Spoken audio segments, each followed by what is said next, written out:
tal, queridos internautas? Mi nombre es Danayansi González, estudiante de la licenciatura en Ingeniería de Operaciones y Logística Empresarial en el Centro Regional Universitario de Colón de la Universidad de Panamá.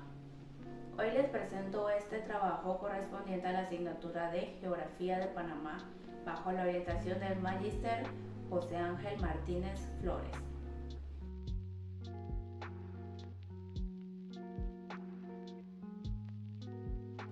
Primero que todo, ¿qué es la geografía?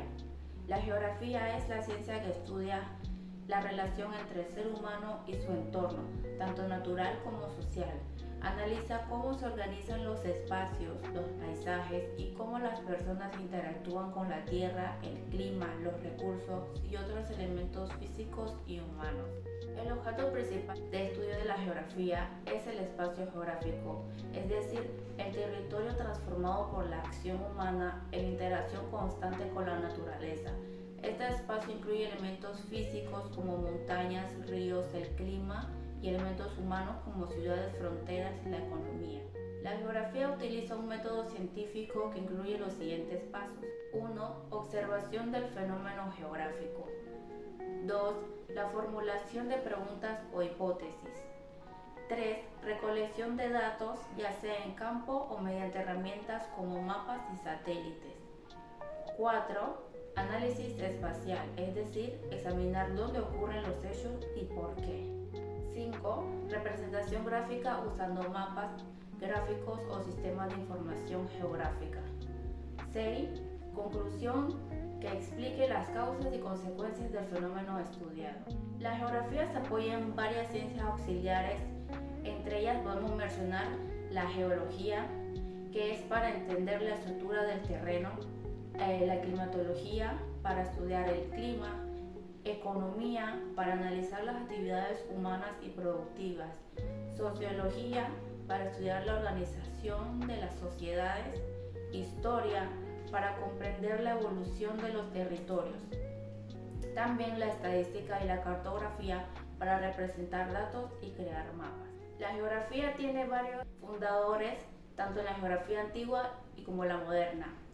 En la geografía antigua tenemos a Heródoto, que fue uno de los primeros en descubrir culturas, religiones y rutas del mundo conocido, iniciando la geografía humana.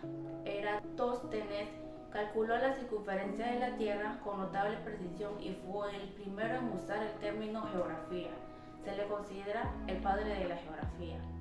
Ptolomeo elaboró mapas detallados usando un sistema de coordenadas y escribió el libro Geografía, que incluyó por siglos. Fundadores de la geografía moderna podemos mencionar a Alexander von Humboldt, considerado el padre de la geografía física moderna. Describió el clima, relieve, vegetación y distribución de especies usando observación directa y método científico. Carlos Ritter, fundador de la geografía humana moderna, destacó la importancia de la relación entre el ser humano y el medio ambiente y el uso de la historia para entender el espacio geográfico. La geografía es una ciencia multidisciplinaria que nos ayuda a entender el mundo en su totalidad, desde el comportamiento de un río hasta la distribución de la pobreza. Nos enseña que todo está relacionado y que cada fenómeno tiene una ubicación, una causa y un impacto.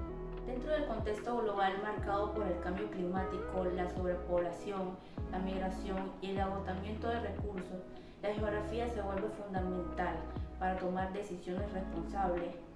Nos permite comprender por qué ocurren los problemas y cómo podemos prevenirlos o enfrentarlos. En conclusión, estudiar geografía no es solo aprender mapas o nombres de países, es aprender a mirar el mundo con profundidad, con conciencia y con responsabilidad. Es reconocer que el espacio no es algo vacío, sino el escenario donde ocurre nuestra vida y donde debemos actuar con sabiduría.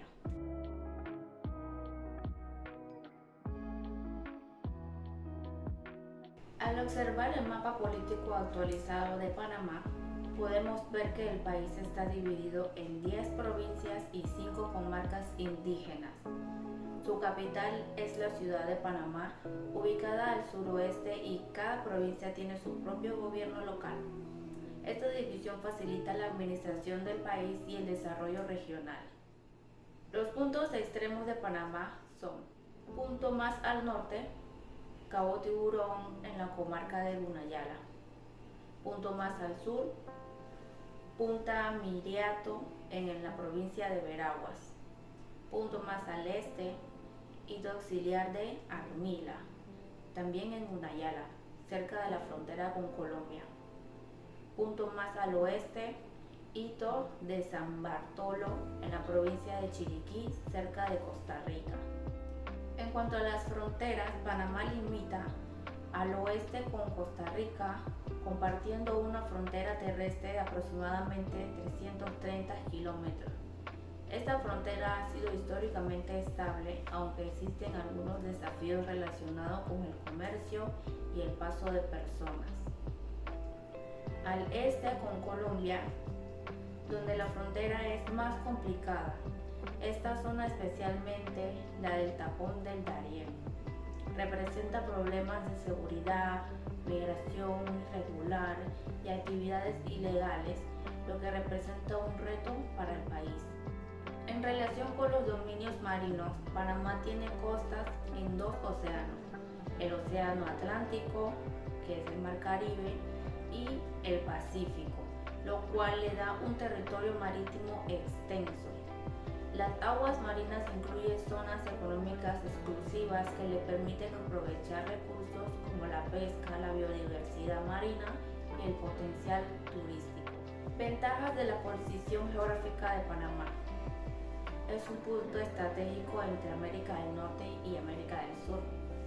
Tiene salida a dos océanos, lo que favorece el comercio marítimo y la posición al Canal de Panamá como una ruta clave del comercio mundial.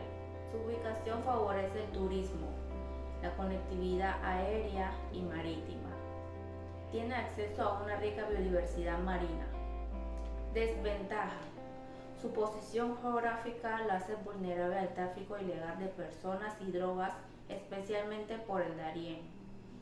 Enfrenta desafíos de control migratorio por ser paso obligado de migrantes hacia el norte. La frontera con Colombia puede ser difícil de vigilar por lo agresiva que es la selva. Riesgo de afectación ambiental por el tráfico marítimo y las actividades comerciales. En conclusión, la ubicación de Panamá le ha dado muchas oportunidades, pero también importantes desafíos que deben ser manejados con estrategias políticas, económicas y ambientales. Su posición geográfica lo convierte en un país clave en el continente americano, ya que su localización entre dos océanos y en el centro del continente lo convierte en un punto estratégico para el comercio mundial. Sin embargo, esta ventaja también exige responsabilidad para enfrentar desafíos fronterizos, ecológicos y de seguridad. Aprovechar estos recursos de forma sostenible es clave para su desarrollo futuro y para mantener su relevancia regional e internacional.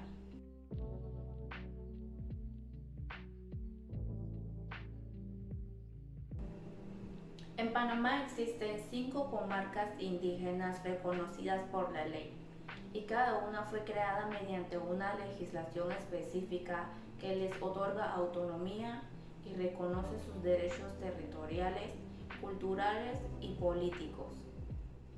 A continuación les explico cuáles son y bajo qué ley fueron establecidas. La primera es la comarca Gunayala, creada por la Ley 16 del 19 de febrero de 1953. Esta fue la primera comarca indígena del país y que es habitada por el pueblo Guna, ubicada en la costa caribeña oriental de Panamá, cerca de la frontera con Colombia. Luego tenemos la comarca Emberá-Bonam, que fue creada mediante la Ley 22 del 8 de noviembre de 1983. En esta comarca viven los pueblos Emberá y Bonam y se encuentra en la provincia de Darién y Panamá. Posteriormente tenemos la comarca Nove Buglé, que es la más grande del país. Fue establecida por la Ley 10 del 7 de marzo de 1997 y luego fue modificada por la Ley 69 de 1998 y la Ley 34 del 2000. Aquí viven los pueblos Nove y Buglé y su territorio se extiende por Bocas del Toro, Chiriquí y Veraguas. También está la comarca Guna de Madugandí, que fue creada por la Ley 24 del 12 de enero de 1996. Está ubicada en la provincia de Panamá, en la cuenca del río Bayano, y también es habitada por el pueblo Guna. Por último tenemos la comarca Guna de Guargandí, creada por la Ley 34 del 25 de julio del año 2000. Esta comarca está ubicada en el Darién y al igual que las anteriores también pertenece al pueblo Guna. La creación legal de las comarcas indígenas en Panamá representa un avance significativo en el reconocimiento de los derechos históricos, culturales y territoriales de los pueblos originarios. Cada ley que dio vida a estas comarcas no solo delimitó un territorio, sino que reafirmó la autonomía y la identidad de comunidades que durante siglos han luchado por el respeto y su forma de vida.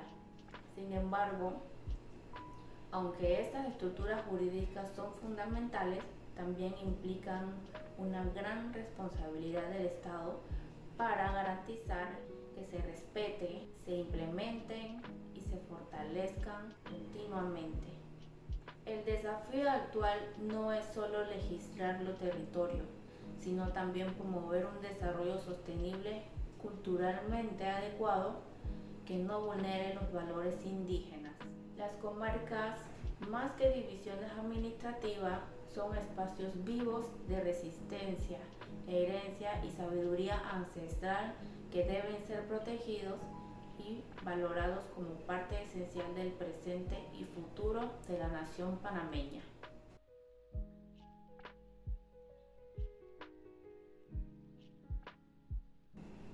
A continuación definiremos qué es Estado, nación y gobierno. Primero, ¿qué es Estado? Estado es una organización política y jurídica que tiene el poder de gobernar un territorio definido y a su población. El Estado garantiza el orden y el cumplimiento de leyes. Elementos que forman un Estado serían el territorio. Es el espacio físico donde vive la población y donde se ejerce el poder del Estado. La población son las personas que habitan ese territorio con derechos y deberes. Gobierno es la autoridad que administra, organiza y dirige al Estado.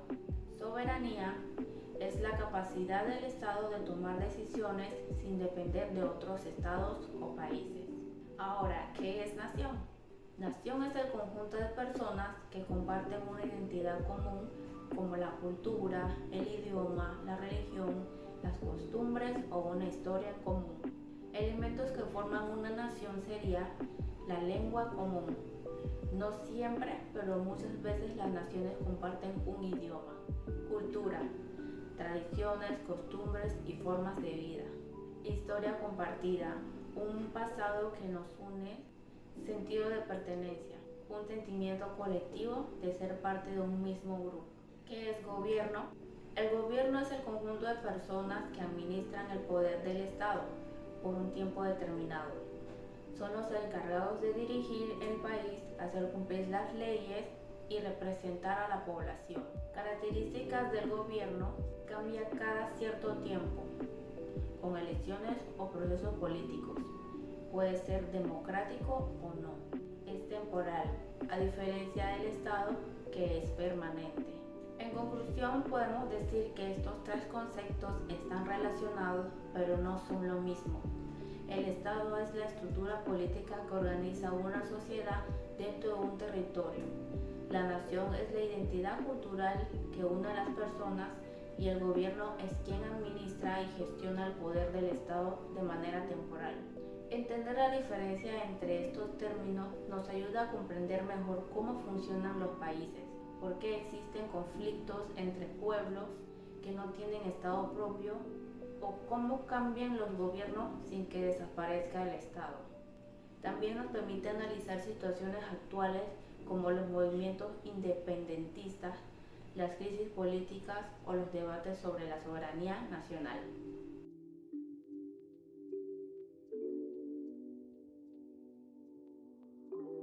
Título 1 de la Constitución de la República de Panamá, que trata sobre el Estado panameño. Primero, tenemos que entender que en este título establece las bases fundamentales sobre qué es Panamá como Estado, cómo está constituido y cuáles son los principales básicos que lo rigen. En su contenido encontramos artículos que definen claramente que Panamá es una nación soberana, independiente y democrática, que ejerce su poder y autoridad sobre todo su territorio. El artículo 1 establece que Panamá es una república soberana e independiente y que su origen es unitario, republicano, democrático y representativo. Esto significa que el poder reside en el pueblo y que el pueblo elige a sus representantes. El artículo 2 nos dice que el poder público emana del pueblo, o sea, que los ciudadanos son los que mediante el voto deciden quiénes serán sus gobernantes. El poder se divide en tres órganos, que es el ejecutivo, el legislativo y el judicial. Luego en los artículos siguientes se habla del territorio panameño, señalando que Panamá ejerce soberanía sobre su tierra, su mar territorial, su espacio aéreo y su plataforma continental. Esto es importante porque delimita hasta dónde llega la autoridad del Estado panameño. También se menciona que el Estado no puede ceder, traspasar ni vender parte de su territorio a otro país. Esto garantiza la integridad del territorio de Panamá. Otro aspecto importante que encontramos es que la bandera, el himno y el escudo son los símbolos nacionales y que deben ser respetados por todos los ciudadanos. Analizando el título 1, podemos decir que este es uno de los capítulos más importantes de la Constitución porque establece la identidad jurídica y política de Panamá, define lo que somos como nación y marca los límites del poder estatal y de los territorios. Gracias a este título, Panamá afirma su soberanía y su democracia y deja claro que el poder le pertenece al pueblo. Además, protege su territorio, lo que significa que cualquier intento de afectar nuestra soberanía tendrá que enfrentarse a la voluntad del Estado y a su Constitución.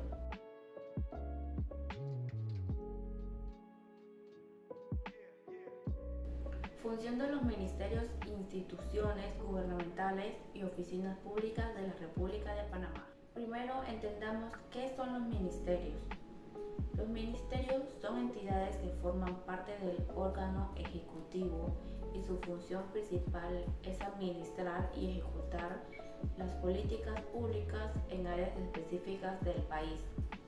Cada ministerio tiene un ministro al frente, que es nombrado por el presidente de la República.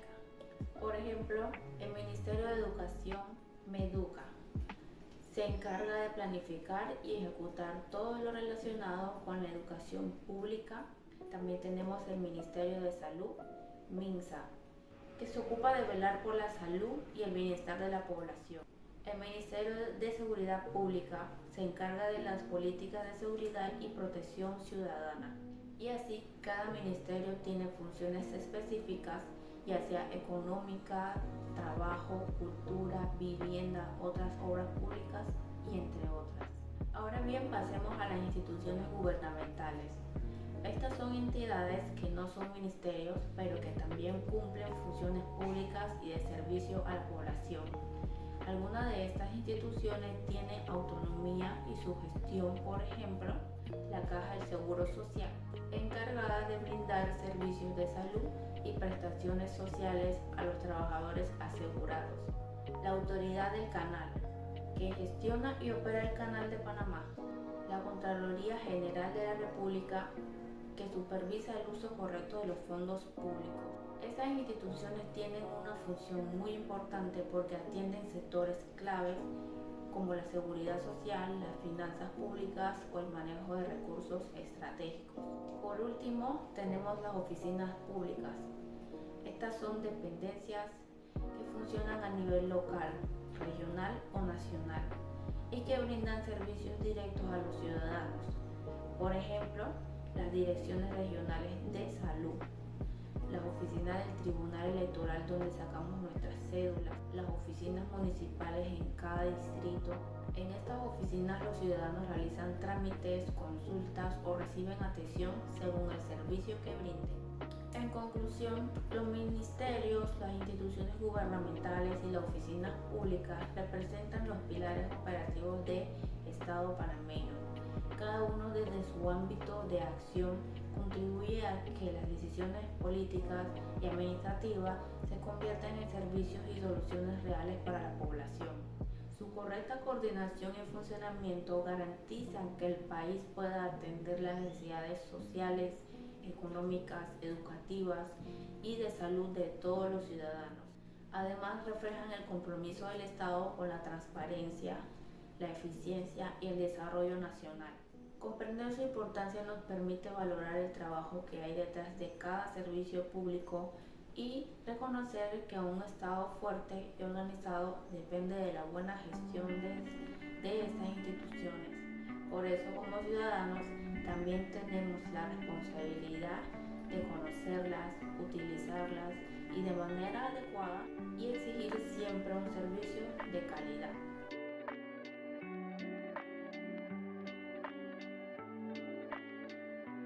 Las garantías constitucionales y los derechos individuales y sociales. Primero, ¿qué son los derechos individuales y sociales? Los derechos individuales son aquellas libertades básicas que tiene toda persona por el simple hecho de ser humano. Por ejemplo, el derecho a la vida, derecho a la libertad, derecho a la propiedad, derecho a la intimidad, derecho a la libertad de expresión, derecho de asociación, derecho de petición, entre otros muchos derechos.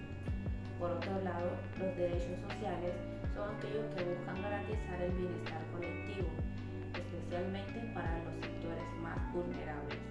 Estos derechos incluyen derecho a la educación, derecho a la salud, derecho al trabajo digno, derecho a la seguridad social, derecho a la vivienda. ¿Qué son las garantías constitucionales?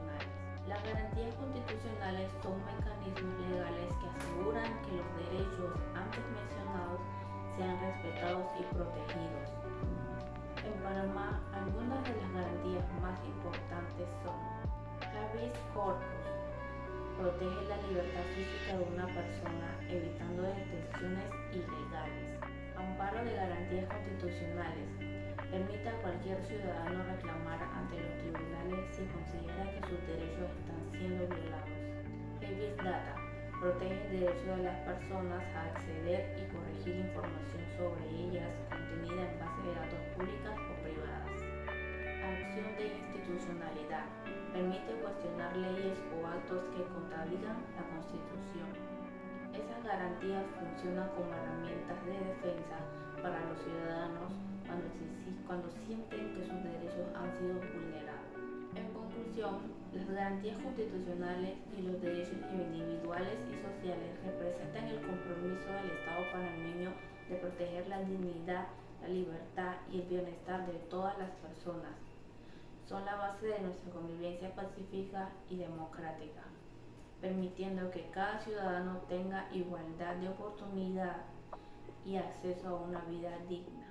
Estos derechos no son solo palabras en un documento legal, sino herramientas vividas que podemos y debemos usar para exigir justicia, equidad y respeto. La existencia de estas garantías nos recuerda que todos somos iguales ante la ley y que los derechos fundamentales son universales, irrenunciables y exigibles en cualquier momento.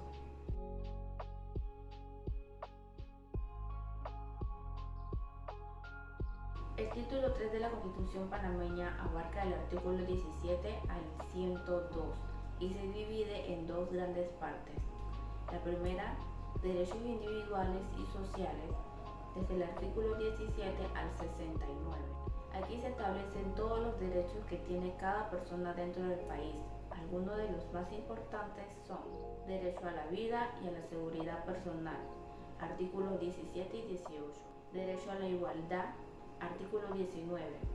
donde dice que todas las personas son iguales ante la ley sin discriminación por razón, religión, clase social o sexo. Derecho a la libertad de expresión, asociación y religión, artículos 37 y 42.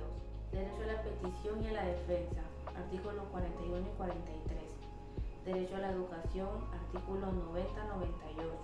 La educación es un derecho y un deber. Derecho a la salud y a la seguridad social, artículos 105 y 109. Derecho al trabajo digno, artículos 64 al 69. El trabajo es una obligación social y debe ser protegido por el Estado. Deberes individuales y sociales, artículos 70 al 102. Además de tener derecho como ciudadano, también tenemos deberes que cumplir, como lo son respetar la Constitución y las leyes, en el artículo 70. Defender la patria y la democracia, artículo 71. Participar en la vida cívica del país. Contribuir al financiamiento del Estado mediante el pago de impuestos, artículo 82. Proteger y conservar los recursos naturales, artículos 118 al 120. Velar por la paz y el respeto entre ciudadanos.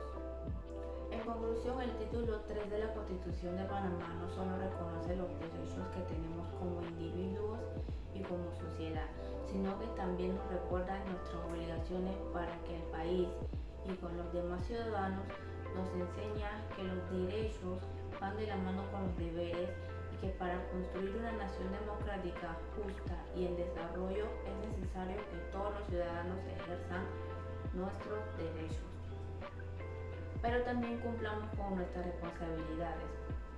Solo así podemos asegurar el bienestar común y la protección de las libertades fundamentales para las generaciones presentes y futuras.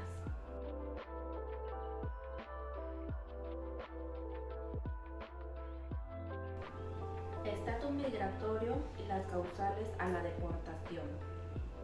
Primero que todo, ¿qué es el estatus migratorio? El estatus migratorio se refiere a la situación legal que tiene una persona extranjera dentro de Panamá. Según las leyes migratorias del país, existen varios tipos de estatus migratorios. Entre los más comunes están turista, persona que entra por tiempo limitado y con fines de visita. Residente temporal, extranjeros que tienen permiso para residir por un tiempo determinado. Residente permanente, extranjeros que han cumplido con ciertos requisitos legales para vivir definitivamente en Panamá. Refugiados o aislados, personas protegidas por razones humanitarias o políticas. Estudiantes trabajadores o inversionistas, personas con permisos para estudiar, trabajar o invertir legalmente en el país. Mantener un estatus migratorio legal es una obligación para todos los extranjeros en Panamá. Causales de deportación según la Ley Migratoria Panameña, Ley 3 del 2008.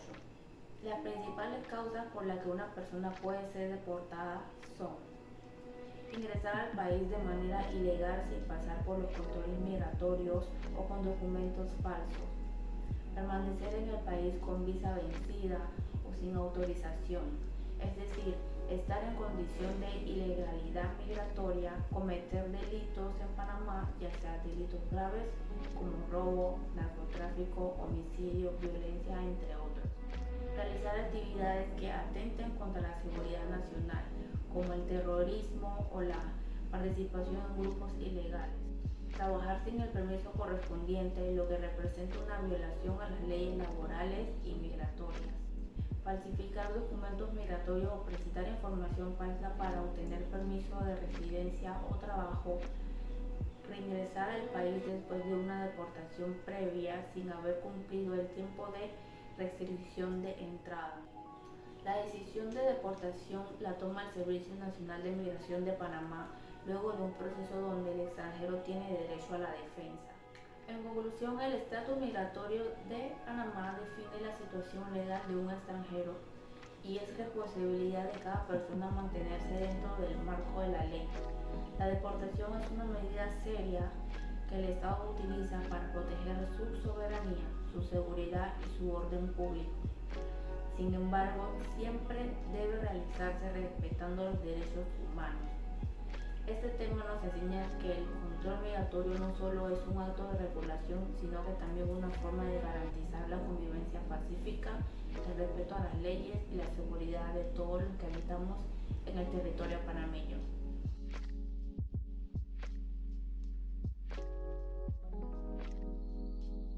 Decreto Ejecutivo número 269 del 29 de mayo de 2017 y Decreto Ejecutivo número 114 del 30 de agosto de 2018.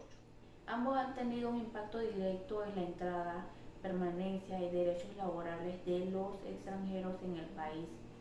Comenzando con el Decreto Ejecutivo 269 del año 2017, este decreto estableció una reducción en el tiempo de estadía permitido para los turistas provenientes de Colombia, Venezuela y Nicaragua.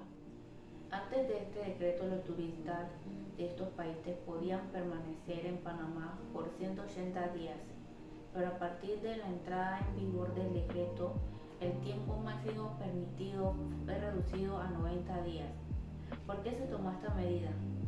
Porque las autoridades detectaron que muchos extranjeros entraban como turistas, pero en realidad se quedaban más tiempo del permitido, trabajando o residiendo sin cumplir con los trámites migratorios necesarios. Esto provocó bastante controversia. Hubo sectores que consideraron la medida como discriminatoria, ya que solo afectaba a 3 nacionalidades. Incluso se presentaron demandas ante la Corte Suprema de Justicia alegando que esta norma iba contra el principio de igualdad y no discriminación que establece la Constitución panameña.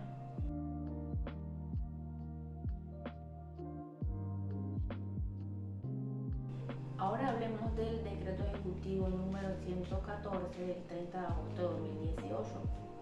Este decreto tuvo varios enfoques, pero principalmente 2 aspectos importantes. Primero, desde el lado laboral y humanitario, el decreto aclaró que los refugiados asilados en Panamá pueden obtener permisos de trabajo siempre y cuando cumplan con los requisitos establecidos por el Ministerio de Trabajo y Desarrollo Laboral. Esto garantiza que estas personas tengan acceso al derecho de trabajo sin generar una entrada masiva o descontrolada de trabajadores extranjeros. Por otro lado, el decreto también incluyó facilidades migratorias internacionales, eliminando la necesidad de visa para extranjeros que ya contaron con visa Schengen o residencia en la Unión Europea, permitiendo así un ingreso más sencillo a Panamá. Como conclusión, ambos decretos reflejan el esfuerzo del Estado panameño por mantener un equilibrio entre el control migratorio y la protección de los derechos humanos y laborales. Mientras el decreto número 269 de 2017 establece medidas más restrictivas para limitar la estadía de ciertos turistas y evitar permanencias irregularidades, el decreto ejecutivo 114/2018 busca garantizar derechos laborales y poblaciones vulnerables como refugiados y asilados, además de facilitar el ingreso de extranjeros con visas internacionales reconocidas. Estos cambios evidencian cómo Panamá adapta su normativa migratoria para responder a necesidades de seguridad, orden social y compromiso internacional.